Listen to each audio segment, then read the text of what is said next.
O tema da nossa ministração de hoje, irmãos, se chama de negador a pregador, o poder da restauração. E o texto base que nós iremos trabalhar, dentre outros, mas esse é o principal, está lá no Evangelho de João, capítulo 21, dos versículos de 1 a 17.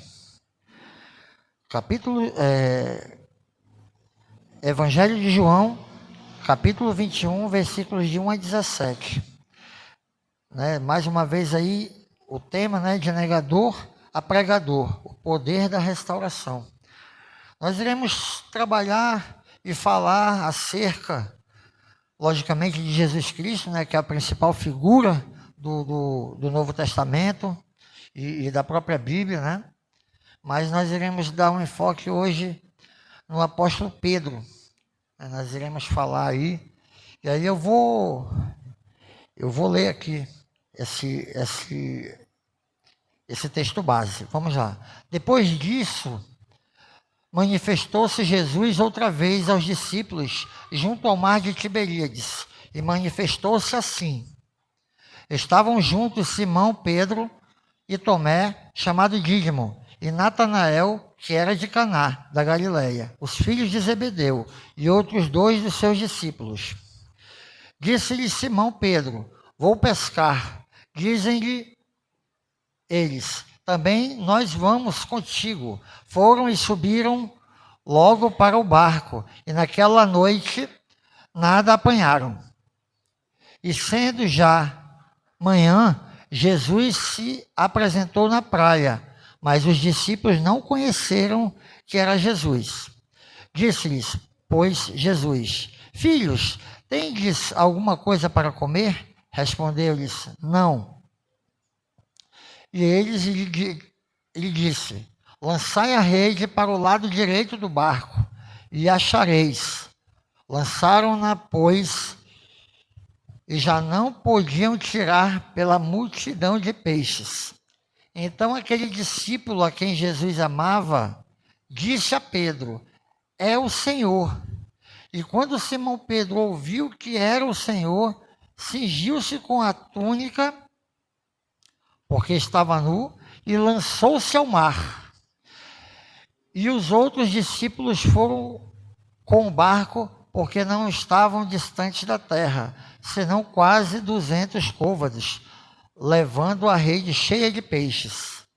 Logo que desceram para a terra, viram ali brasas e um peixe posto em cima e pão. E disseram-lhe: Jesus, trazei dos peixes que agora apanhastes. Simão subiu e puxou a rede para a terra, cheia de 153 grandes peixes, e sendo tantos que não rompeu a rede. Disse-lhes Jesus: vinde, comei. E nenhum dos discípulos ousava perguntar-lhe: quem és tu? Sabendo que era o Senhor. Chegou, pois, Jesus e tomou o pão e deu-lhes semelhantemente o peixe. E já era a 3ª vez que Jesus se manifestava aos discípulos, depois de ter ressuscitado dentre os mortos. E depois de terem jantado, disse Jesus a Simão Pedro: Simão, filho de Jonas, ama-me mais do que estes? E ele respondeu: sim, Senhor, tu sabes que te amo. Disse-lhe: apacenta os meus cordeiros. Tornou a dizer-lhe pela 2ª vez: Simão, filho de Jonas, ama-me? Disse-lhe: sim, Senhor, tu sabes que te amo. Disse-lhes: apacenta as minhas ovelhas. E disse ele pela 3ª vez: Simão, filho de Jonas, amas-me? Simão entristeceu-se por ter lhe dito pela 3ª vez: amas-me? E disse-lhe: Senhor, tu sabes tudo, tu sabes que eu te amo. Jesus disse-lhe: apacenta as minhas ovelhas. Amém. Senhor, essa é a tua palavra, Senhor. Coloca, Senhor, a palavra do Senhor na minha boca, Senhor, a palavra que vai de encontro às necessidades aqui representadas, Senhor, que nós possamos entregar, Senhor, o alimento espiritual, Senhor, que a Tua palavra vai e não volta vazia e cumpre com o que Te apraz, Senhor. Louvado seja Deus, aleluia. Então, vamos, iniciar aí a nossa ministração, né? Como vocês viram, né, o Jesus Cristo, já era a terceira vez que Jesus Cristo aparecia aos discípulos, né? Dessa vez estavam em 9, né, os discípulos, né? E foi no mar, né, na pesca maravilhosa aí, né, que é chamada, né? Porque os discípulos tinham saído para pescar e não pescaram nada, né? E quando avistaram Jesus Cristo em corpo ressurreto pela terceira vez, né, na beira da praia, já no dia seguinte, pela manhã. E aí Jesus Cristo operou mais esse milagre, né? E aí Pedro, né, foi uma figura central dessa conversa, desse diálogo entre Jesus Cristo e os apóstolos, né? Pedro, ele era da cidade de Betsaida, né? Só para falar o contexto histórico, né, da vida do apóstolo Pedro, considerado um dos discípulos amados, né, de Jesus Cristo, dos apóstolos amados, que era Pedro, João e Tiago, né? Que eram os mais próximos do mestre, né? Ele era dessa cidade de Betsaida, na Galileia, né? Galileia é o famoso mar, né, da região de Israel, também conhecido como Mar de Tiberíades. Quando você ouvir na palavra de Deus Mar de Tiberíades, saiba que está se referindo ao Mar da Galileia, né? E ele era irmão de um outro apóstolo chamado André, e ambos eram pescadores, né? Então, Pedro, ele foi um dos discípulos mais intensos e passionais e impulsivos que Jesus teve, né? Porque ele não pensava muito nas consequências, ele falava aquilo que vinha na cabeça dele, ele era de sanguíneo, né? De executar, de realizar, né? E nem sempre ele tinha aquela temperança, né, necessária para ser um apóstolo de Jesus Cristo, né? Mas Deus, ele capacita e aperfeiçoa os escolhidos, amém? Então, ele com esse jeito, cheio de falhas, né? Mesmo que foi chamado mas ele foi chamado para algo extraordinário, né? Que era fazer a obra, né? Fazer a missão de Jesus Cristo aqui na terra, né? Mesmo após negar Cristo, né? Por 3 vezes, né? Que essa é uma marca importante da vida do apóstolo Pedro, né? O fato dele ter negado Jesus por 3 vezes, né? A gente vai esmiuçar um pouco mais essa passagem mais à frente, né? Então, assim, ele pôde experimentar o extraordinário de Deus na vida dele, né? Mesmo com as suas falhas, né? Com a sua pequenez, mas ele pôde experimentar a restauração que só o amor de Jesus Cristo pode conceder a cada um de nós.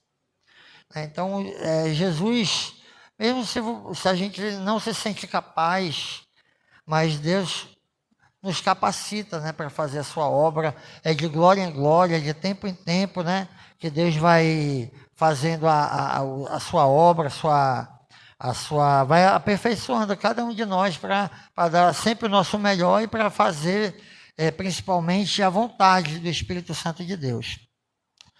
Em relação ao chamado, né?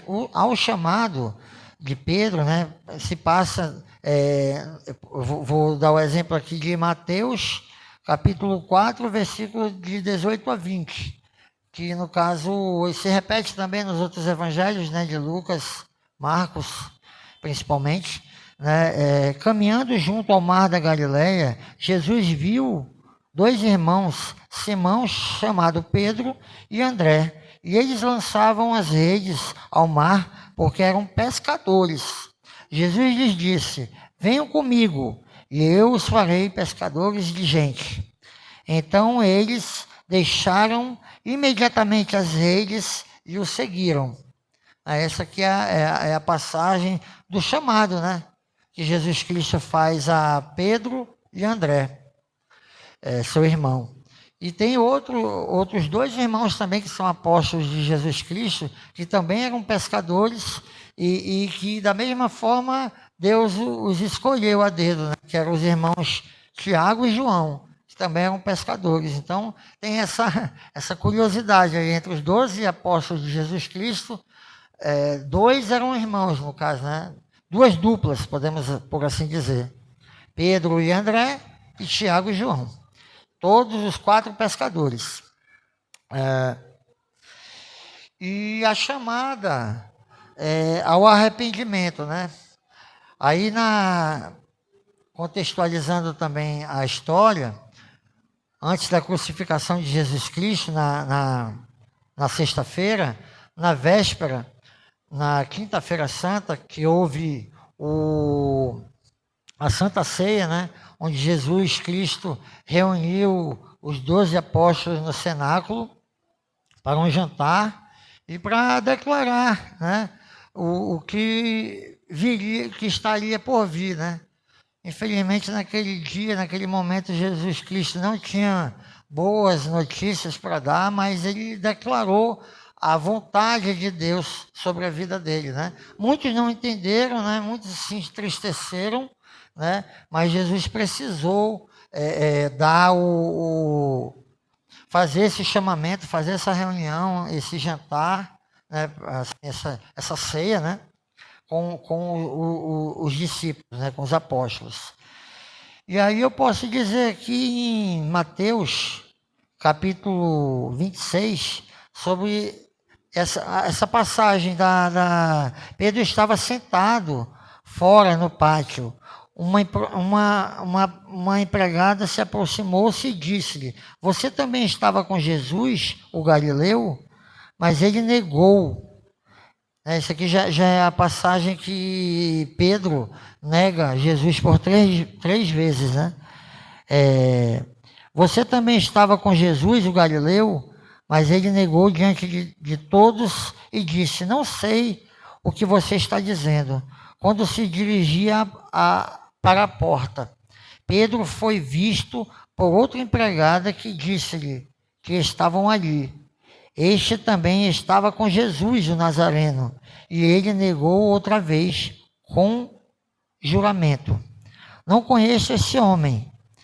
Pouco depois, aproximando-se os que estavam ali, disseram a Pedro: com certeza você também é um deles, porque o seu modo de falar o denuncia.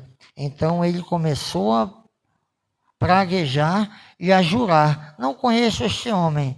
E no mesmo instante o galo cantou. Então Pedro se lembrou da palavra que Jesus lhe tinha dito: antes que o galo cante, você me negará 3 vezes. E Pedro saiu dali e chorou amargamente.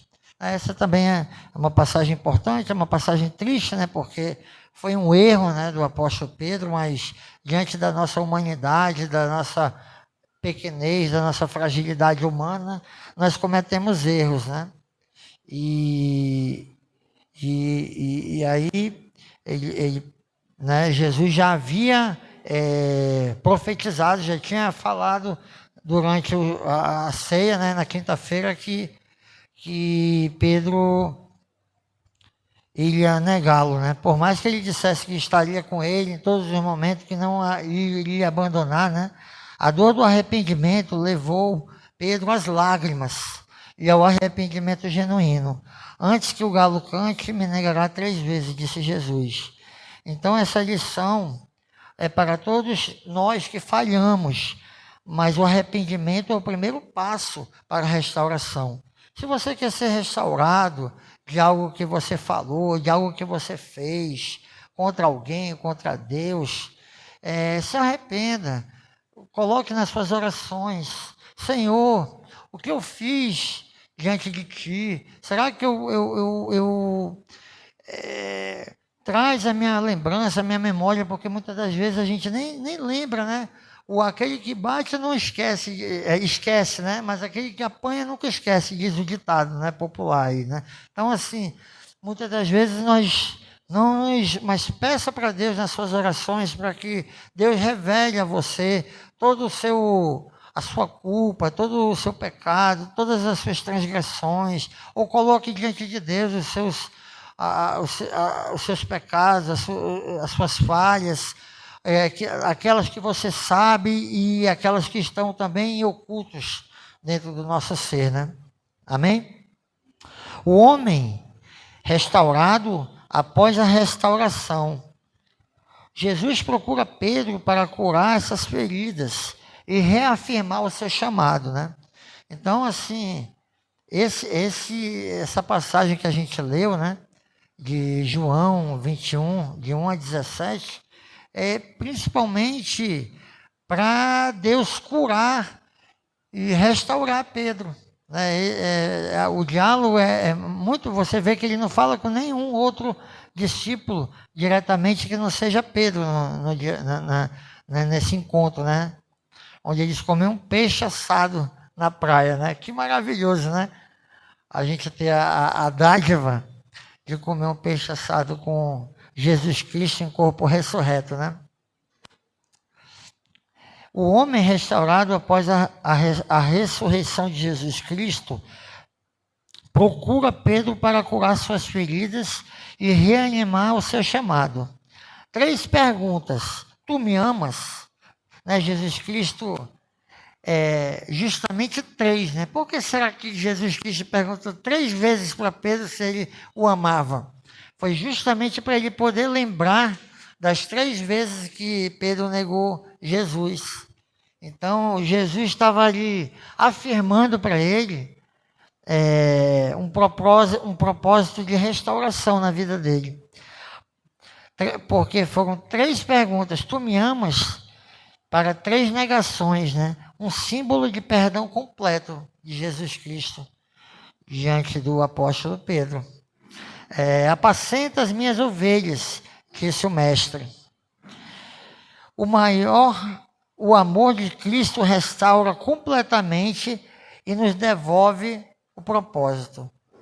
Ou seja, o amor de Cristo nos restaura, né, através do arrependimento verdadeiro, genuíno, e nos devolve de volta para o propósito, nos coloca de volta no caminho, no nosso chamado ministerial, e é assim que nós devemos ver, enxergar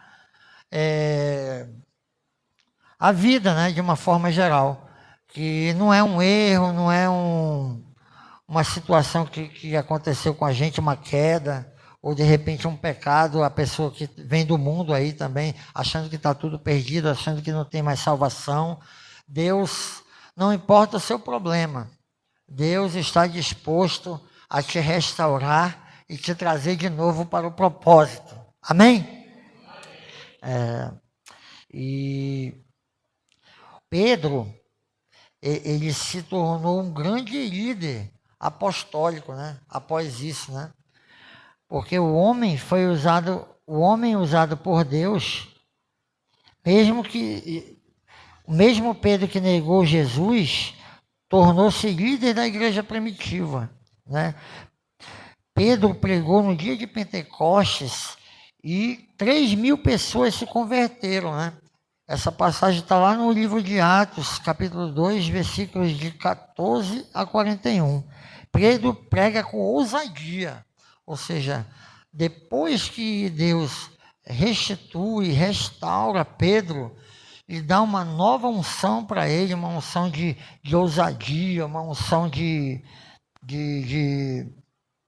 crescimento, e ele passa a ser um dos alicerces da igreja primitiva, né? Nós sabemos que os 12 apóstolos, eles foram diretamente responsáveis pelo crescimento da igreja de Jesus Cristo, né? E dos 12 apóstolos, ele foi o 5º que foi morto, né? Na cronologia, né? Ele foi perseguido pelo Império Romano, né?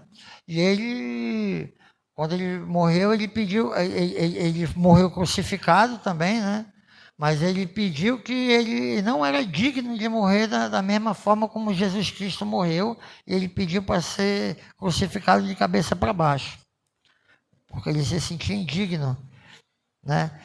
E ele morreu sem negar a sua fé, né? Porque ele já havia passado pela dor de ter negado o mestre, né, em vida, e o mestre ter dito a ele que ele iria negar, e mesmo assim ele negou, né? Porque já estava definido, né? Já era plano de Deus essa restauração na vida do apóstolo Pedro. Amém? Deus não escolhe os perfeitos, ele aperfeiçoa os escolhidos, como eu já falei aqui, né?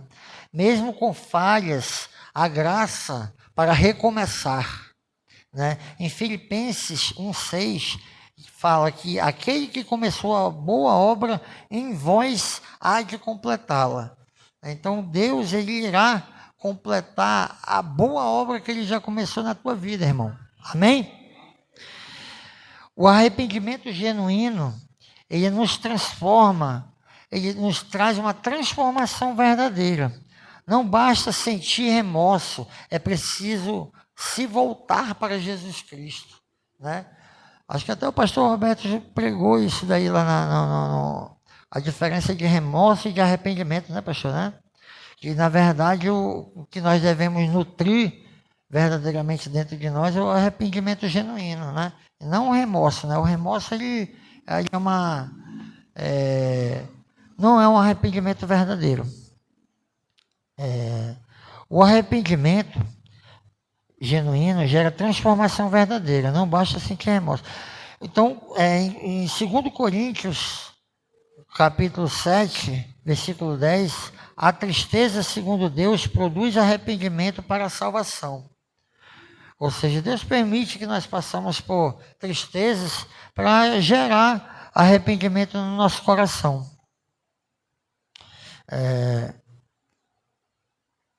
Quem é restaurado precisa cuidar de outros.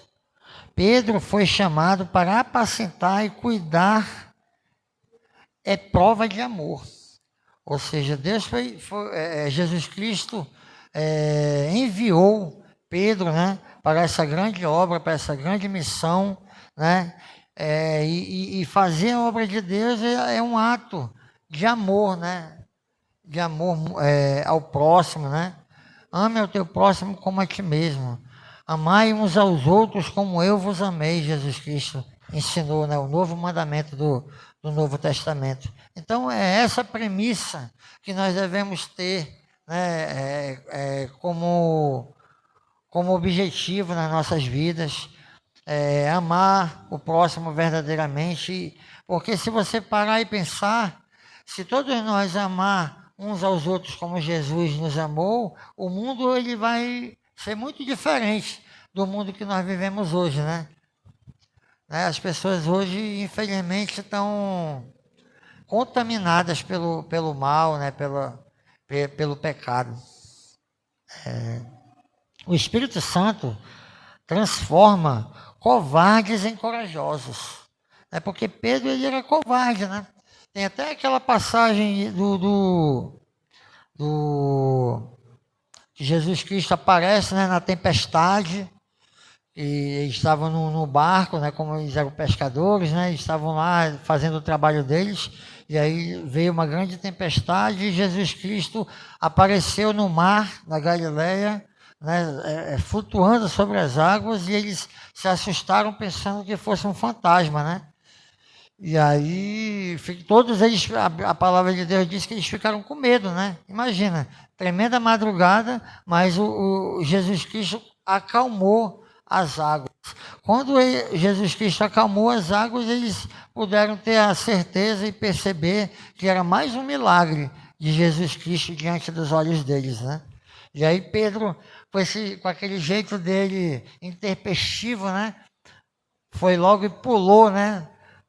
Para fora do barco, querendo ir ao encontro de Jesus para também andar sobre as águas. E Jesus Cristo mandou, venha. Mas aí ele olhou para o lado e a fé rapidamente. Então, assim, a Jesus Cristo diz, né? Homem de pouca fé, né? Porque olhou para o lado, viu as ondas, a água, se afogou, né? Não teve ali a fé necessária. Então, o Espírito Santo de Deus, ele transforma pessoas covardes em corajosos. Pedro, antes medroso, tornou-se pregador ousado após o Pentecoste, né? Olha só como né, foi preciso ali, né, ele receber, mesmo depois ali já da subida de Jesus Cristo aos céus, 40 dias depois eles receberam a visita do Espírito Santo, né? O batismo no Espírito Santo através do Pentecostes, onde eles estavam reunidos no cenáculo, né? No mesmo local onde eles estiveram reunidos para a última ceia. A história de Pedro é a prova de que ninguém está fora do alcance da graça de Deus. Jesus não apenas perdoa, ele restaura e capacita e envia novamente. O mesmo homem que falhou se tornou uma rocha sobre a qual a igreja cresceu, né? E Jesus Cristo fala, né, que Jesus Cristo é a rocha, né? Às vezes as pessoas acham que Pedro é a rocha, mas não, Jesus Cristo é que é a rocha, mas ele usou Pedro ali porque até o nome Pedro quer dizer rocha, mas Jesus Cristo estava apontando para ele sendo a rocha, né? Porque Jesus Cristo, ele é a pedra de esquina, né? É a pedra angular, né? Sobre esta pedra edificarei a minha igreja, Jesus Cristo falou a Pedro. Então, Pedro foi uma figura muito importante, como eu já citei aqui, no crescimento da igreja primitiva de Jesus Cristo, né? Com a sua liderança, com a sua capacidade que Deus deu a ele, né? Com a sua ousadia, com a sua eloquência. Quando o homem pregava, centenas de milhares aí se convertiam, né? E fizeram grandes obras de missões, né? Espalhando o evangelho, assim como Pedro, assim como João, assim como Paulo, principalmente, Apolo, Barnabé e tantos outros. Ninguém está fora do alcance da graça de Deus. Jesus não apenas perdoa, ele restaura, capacita e envia novamente. O mesmo homem que falhou se tornou uma rocha sobre a qual a igreja cresceu. Deus de toda graça vos aperfeiçoará e confirmará e fortificará e fortalecerá. Isso está lá em Pedro 5:10. Deus de toda graça vos aperfeiçoará, irmãos, em toda boa obra de Deus. Amém? E tem um outro versículo aqui também que eu acho muito bonito de Pedro. Está lá na primeira carta, capítulo 1, versículo 7. E essas provações são para mostrar que a fé que vocês têm é verdadeira. Pois até o ouro que pode ser destruído é provado pelo fogo. Da mesma maneira que a fé de vocês tem, que vale muito mais do que ouro, precisa ser provada para que continue firme, e assim vocês receberão aprovação, glória e honra no dia em que Jesus Cristo for revelado. Amém? Então, assim, a nossa fé, irmãos, ela tem uma importância muito, muito grande, né? Porque é através da nossa fé que nós somos salvos, né? O plano de salvação é pelo aquele que crê verdadeiramente, né, em Jesus Cristo, porque Jesus Cristo é o caminho, a verdade e a vida. Ninguém vai ao Pai senão por Ele, né? E é mais preciosa a fé, ela é mais preciosa do que o ouro puro, do que o ouro fino, do que o ouro em pó, o ouro de Ofir, como diz a palavra de Deus. Então, hoje, eu quero ver se há alguém aqui na igreja se sentindo como Pedro, né? Culpado, envergonhado, distante de Jesus. E Jesus, ele te pergunta hoje: você ainda me ama? Né? Jesus te pergunta hoje: Jesus, você ainda me ama? Então, que essa pergunta ela fique como reflexões para as nossas vidas, né? Porque permanecer no caminho do Senhor é um grande desafio, né? E espero que em 2026 nós possamos permanecer firmes, todos, né? Em uníssono, para adorar a Deus, para reconhecer aquilo que Deus faz, aquilo que Deus é, aquilo que Ele representa para as nossas vidas, aquilo que Ele fez, faz e ainda fará sobre as nossas vidas, porque o melhor de Deus ele ainda está por vir sobre as nossas vidas, eu declaro, em nome do Senhor Jesus Cristo, que nós possamos receber e sim, Ele te ama, né?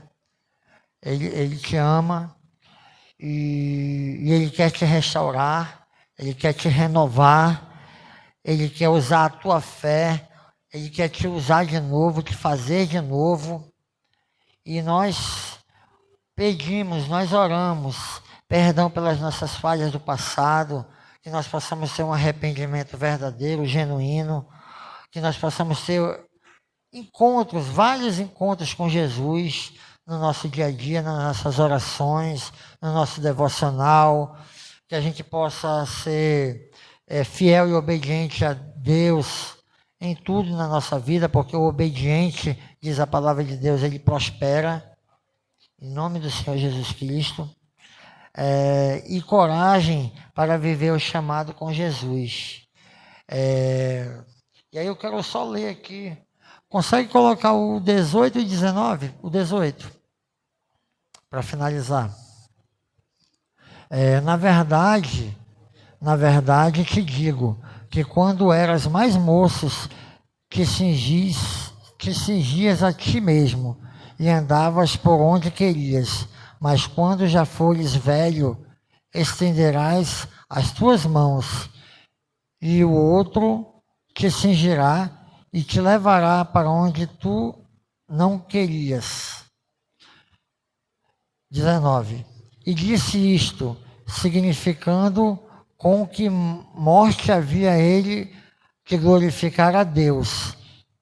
E dito isto, disse-lhe, siga-me. Então, essa palavra é a última palavra aí do texto, né? João, capítulo 21, versículo 19, e ele finaliza, né, a passagem com essa palavra, segue-me, né? Segue-me.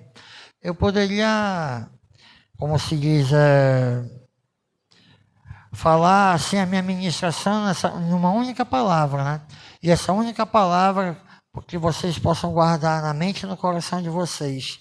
Essa é a palavra que Jesus Cristo está entregando hoje, nessa noite, nesse culto, no último culto do ano de 2025.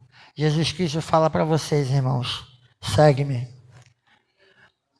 Louvado seja Deus, aleluia, amém. Vamos ficar todos de pé para fazer uma oração.